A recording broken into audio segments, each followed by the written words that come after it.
रखो इधर, ठीक है, ठीक है ना।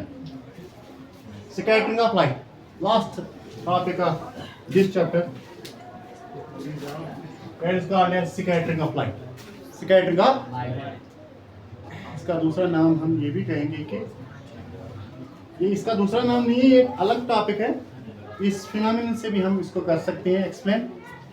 तो यहाँ से हम बताएंगे कि ये फिलहाल हम कहेंगे स्कैटरिंग ऑफ लाइट क्या होती है, the interplay of light, sun's light और the objects of the universe. ठीक है, जब लाइट पड़ती है आसमान से, सन से जब लाइट आती है, किसके ऊपर पड़ता है? यूनिवर्स के ऑब्जेक्ट्स के ऊपर पड़ती है। तो इसमें क्या होता है? Interplay, two interplays, two, that's called as the two phenomenons, reflections and refractions. Light जब सन से आती है, क्या किन पे पड़ती है? ऑब्जेक्ट्स के ऊपर। जिस ऑब्जेक्ट, हर किसी ऑब्जेक्ट पे पड़ता है, बड़े ऑब्जेक्ट पे भी आता है, छोटे ऑब्जेक्ट पे भी आता है।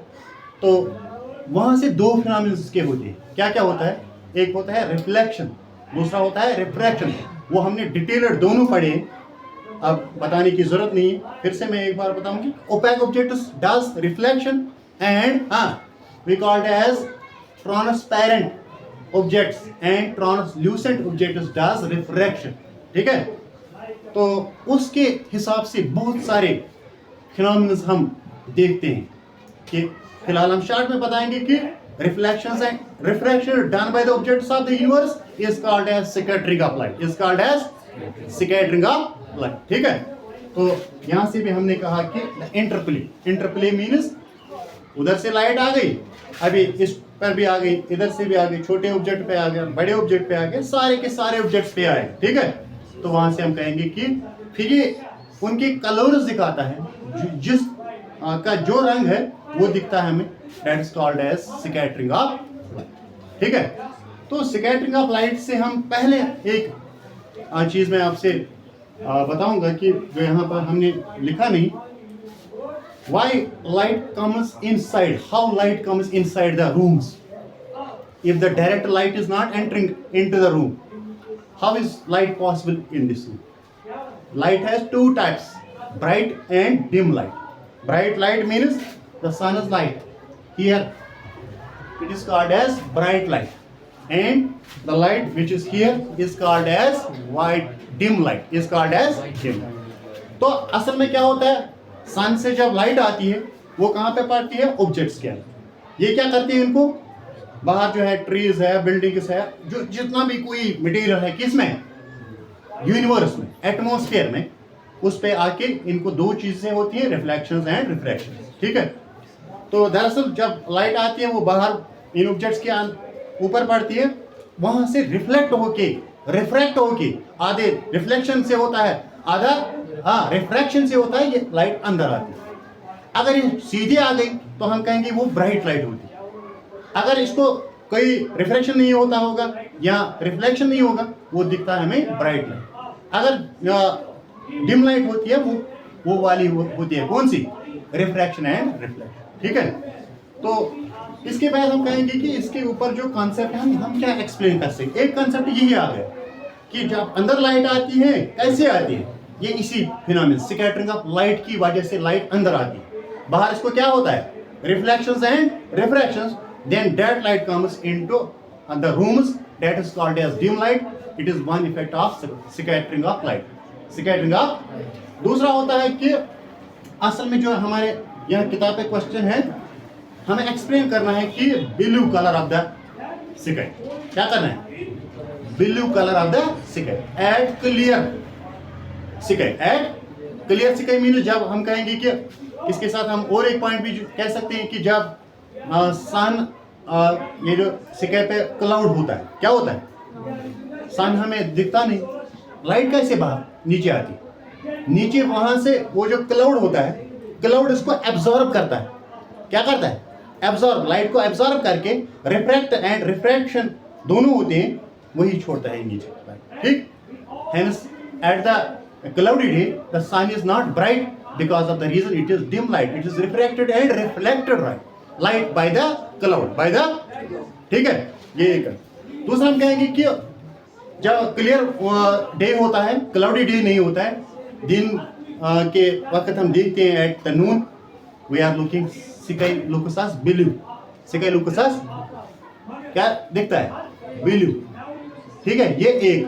दूसरा, ये जो यहाँ से हम देखते हैं कर्टेन, इसका कलर रेड कैसे है ये भी बताएगा, ये सारा इसी पे है। तो मैं बताऊंगा वो कैसे होता है, क्योंकि हमने पहले ही पढ़ा लाइट के अंदर 7 कलर्स है by the concept of dispersion. By the concept of dispersion के अंदर हमने कहा कि उसमें 7 कलर्स है और 7 की फ्रीक्वेंसी अलग अलग है, 7 की फ्रीक्वेंसी अलग अलग है, डिफरेंट फ्रीक्वेंसी है। तो वहां से हम कहेंगे कि हमने ये भी बताया कि रेड का सबसे ज्यादा फ्रीक्वेंसी है और वायलेट को सबसे कम। ठीक है, that means red shows less bending and violet shows most, and in between the other colors shows bending according to these two, according to these bottom and top। तो वहां से हम कहेंगे कि जब लाइट आती है कि आसमान से क्लियर होता है, जब क्लियर ये होता है इसका मतलब होता है कि नीचे जो वाटर होता है, वाटर वेपर, उसका इवापोरेशन होता है, ज़्यादा डस्ट नहीं होता है, क्लियर डे में ज़्यादा डस्ट नहीं होता है ऊपर, तो छोटे छोटे पार्टिकल्स ऊपर चले जाते हैं, छोटे छोटे, जो जितना छोटा होता less mass that goes high, that goes high. तो वहां से हम कहेंगे कि ऐसे जैसे पार्टिकल्स दिखेंगे आपको, इतने इतने छोटे पार्टिकल्स ऊपर। लाइट जब आसमान सन से आती है तो सन इसको ट्रैप करता है, ब्लू फ्रीक्वेंसी में ये फंस जाते हैं पार्टिकल। किस फ्रीक्वेंसी में? ब्लू कलर की फ्रीक्वेंसी के पार्टिकल्स को ये फंसाता है, क्योंकि छोटे ही होते हैं, छोटे छोटे ऊपर जाते हैं। ये ना बीच वाला, अगर हम VIBGYOR चेक करेंगे वो क्या है? VIBGYOR, दैट मीन्स ये लगभग बीच में ही है ब्लू कलर। तो इस कलर की फ्रीक्वेंसी जो वेवलेंथ होता है इस तरह, इसका वेवलेंथ, उनके अंदर जो ये फंसते हैं ऐसे अलग छोटे छोटे, कौन से कलर वाले? Blue frequency colour particles, blue frequency, समझ आ रहा है मैं क्या कर रहा हूं? हाँ, ब्लू फ्रीक्वेंसी पार्टिकल्स फंस जाते हैं इस वेवलेंथ में। इनको क्या हो जाएगा? Reflection, refraction, hence they provide the blue colour, they provide the. Similarly we can see that when the light falls over the red objects there englobes it. ये क्या करता है? ये रेड कलर की फ्रीक्वेंसी साइज वाले particle को अपने आप में जज़ब करता है, जज़ब करने के बाद रिफ्लेक्ट करता है वही कलर जो इसको होता है। ठीक है, hence we are looking different colours, जैसे हमने पहले दिन बताया कि डिफरेंट कलर्स। ठीक है, तो उसके बाद में आता है आगे ये समझ ब्लू कलर कैसे ऐसे करेगा, यानी छोटे छोटे पार्टिकल्स इसी ब्लू कलर फ्रीक्वेंसी वेवलेंथ में फंस जाते हैं, ये एब्जॉर्ब करके यही रिफ्लेक्ट करता है, hence we are looking blue colour, hence we are looking. After that हम कहेंगे कि red colour of the morning light, sunlight and evening. सुबह भी होता है वो रेड वाला कलर, शाम को भी। उस टाइम लाइट कहां से आती है? बड़े पार्टिकलों के अंदर। उस टाइम लाइट जो आती है कहां से आती है? आती है ना बड़े बड़े पार्टिकल से रिफ्लेक्ट होके आती है।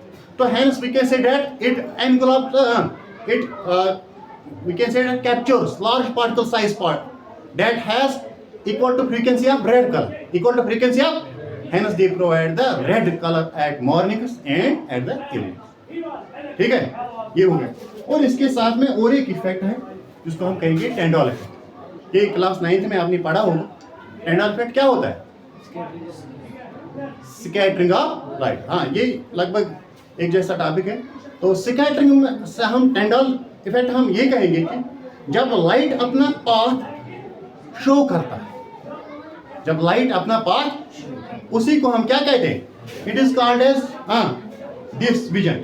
ये जो इसका है ना इधर, ये है ना gap, strip of light, strip of light is called as Tyndall effect. जहां से लाइट जाएगी ना सुबह, अगर किस से जाती है? सुराख से जाती है। अगर दरवाजे में सुराख होगा, खिड़की में सुराख होता है, उससे जब लाइट आती है वो अपना रास्ता आगे बनाता है।